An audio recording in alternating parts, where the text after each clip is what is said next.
We are still on one of the robust concepts in physics, energy conservation. And in this episode, we are discussing energy conservation with friction. Welcome to my advanced physics channel, where we discuss modern physics and classical physics. Now, the summary of energy conservation in 1D is such that in every force system, the integral of that variable force, which could be a function of x dx from x1 to x2, is equal to a change in the kinetic energy of the object. And hopefully we were able to do this integral. We wrote it as a potential function, that is u of x1 minus u of x2. So in totality, grouping like terms, for every force system in one dimension, the sum of the kinetic energy plus the potential energy is equal to a constant. And that is the summary of the first part of energy conservation. If we graph this system, we are saying that if this is the position function and this is a force that depends on x, let's just say this force is a variable force with respect to x. Now, f of x times dx is the area under this graph. And to find the area under this graph, you can find a small interval where the force is a constant at that point, and that interval is dx. You multiply that force at this point, which is f at that point x, you multiply by that one, then you integrate the whole area under this curve, and hopefully you can do this integral as a function at x1. Let's pick an interval, let's call this x1, and then say call this x2. You can pick any interval, and that will be the potential function. This is k2 minus k1. If you group like terms, you have the mechanical energy to be a constant. Now, it's not always when the force system is devoid of friction. Sometimes you have frictional force at play. For that matter, we need to embellish the whole concept of energy conservation. Stay tuned.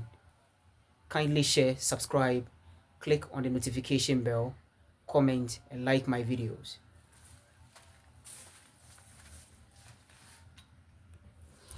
Now, so with friction, let's pick one force system. And one of the preferred force systems is a mass and spring system. You have a spring attached with a mass attached to it. Now this is the rest length of the spring, and then you pull it to, say, S equal to an amplitude, let's call it A. Now the spring force, if you pull it to the right, is directed to the left. Let me call that the spring force, which is equal to minus kx. We've already discussed this. And let's just say this system is not frictionless. There's friction on the surface. So there is a frictional force to the right. That is, if you pull it to the right, the spring force is to the left, frictional force is to the right, opposing the motion of the object. Let me call that frictional force that way. Now, revisiting the energy conservation, we have the integral of the total force. So the whole integral is a total force, the net force, dx from x1 to x2. So it is this that we wrote it as the change in the kinetic energy, like so. Now, you can split the total force into the spring force and the frictional force separately. And by doing so, we have the integral of, first of all, the spring force, which is a function of x, dx from x1 to x2, plus the integral of the force of friction. Unluckily enough, the force of friction is not a function of x. So dx from x1 to x2, and that is going to give us the change in the kinetic energy.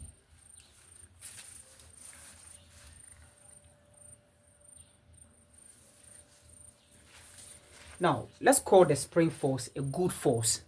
We call it a good force because it is a function of x. At any x location, you have an explicit formula for the spring force. But then frictional force, let's call it a bad force, in the sense that it is not a function of x. For instance, if you have this same mass on a frictional surface, then you pull it to the left, you would have frictional force to the right. But at the same location, if you pull it to the right, the frictional force will flip. So the same location x, you have frictional force at two opposing directions, which depends on which direction you are pushing it. If you push it to the left, you have the frictional force acting to the right at the same location x. If you push it to the right, you have the same frictional force flipping to the left. So we immediately infer that frictional force is not a function of position. In fact, it is actually a function of velocity. So we can do this integral because it is a good force. It is a function of x. And this will give us u of x1, let's simply call it u1, minus u2. That is a potential function at 1 minus the potential function at 2, plus the integral of the frictional force dx, of course, from x1 to x2. And that is the change in the kinetic energy.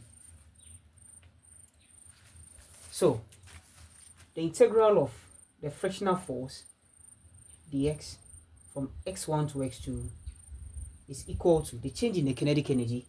Let's write it as k2 minus k1 minus u1 minus u2. So we'll send all these quantities to the right. So minus u1 plus u2.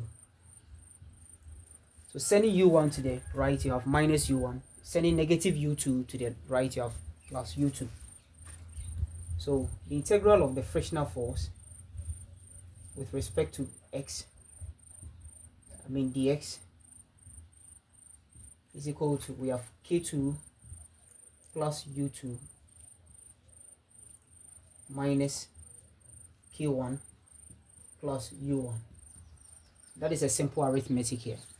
And we call this k2 plus u2 E2. That is the final energy. Of course, k1 plus u1, we call it E1. That is the initial energy. So it turns out that the integral of the frictional force dx from x1 to x2 is equal to the final energy of the system minus the initial energy of the system.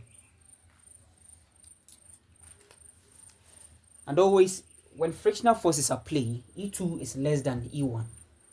So it turns out that frictional force does negative work on the system. We cannot do this integral once and for all. That is why, if there is friction in the system, we need to write the law of conservation of energy in this form. That you have the final energy minus the initial energy to be the work done by friction with respect to sort of the change in x.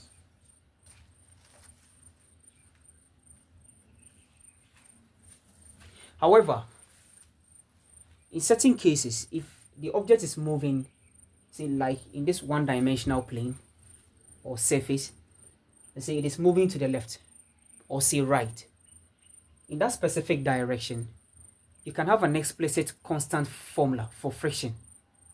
You can integrate that one. If you integrate that one, it doesn't mean you have integrated friction once and for all for every system. That one is just to that specific system you are discussing.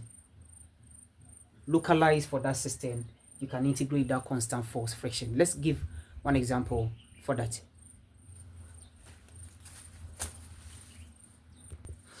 Now, the example also is taken from the system of the mass and spring system. We have a spring steel with a mass attached to it. On a frictional surface, we have the rest length, of course, s equal to 0. And then we pull it to say s equal to a. Now, we have the spring force, we call negative kx. Then we have frictional force to the right, in this case F, that way. Let's give the mass of the object to be m. Okay. So now we've understood that the integral of the frictional force dx from x1 to x2 is equal to, we have K2 plus U2, which is the final energy, minus K1, and then plus U1, which is the initial energy. So if we're able to do this integral, then we can find any quantity at any point which we want. For instance, we can find the final velocity, we can find the final position, etc. All that we need to do is to be able to do this frictional integral. And say if the object is moving in one specific direction to the left, we can do this integral. Now, over here, the frictional force is equal to, now when the object is moving, it is proportional to a coefficient of kinetic friction times the normal reaction, n. So which is equal to mu k. The normal reaction turns out to be equal to the weight of this object, which is mg. So mu k then times mg.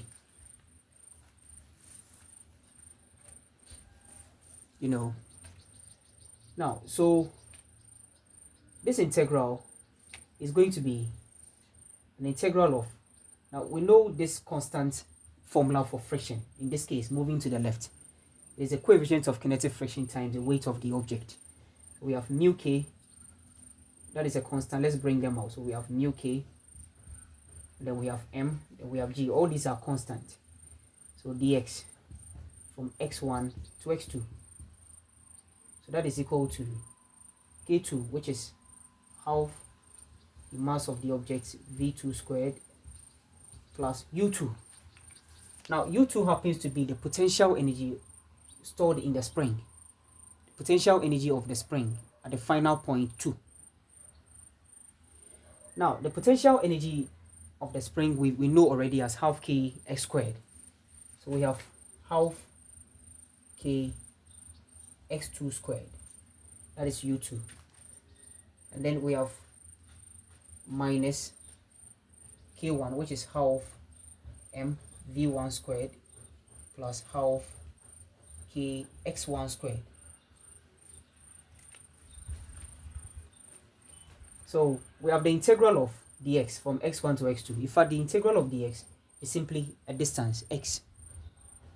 So it depends on which 2 points you are talking about. Let's just say we are integrating from point x equal to a to the extremity where the object will reach. So let's just say the object reaches here. In fact, the object will not reach negative a, because frictional force does negative work on the system. So this amplitude will not be equal to the negative amplitude.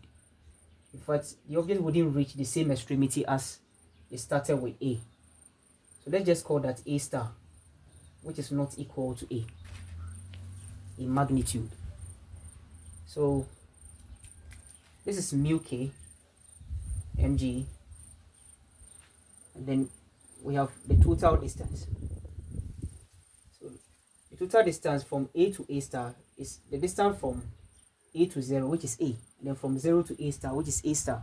We have a plus a star, that is the total distance. In fact, the integral of dx is the total distance traveled by the object, which is equal to, now we are finding a parameter at this extremity a star. At that point, the final kinetic energy is 0, because the object comes to a rest.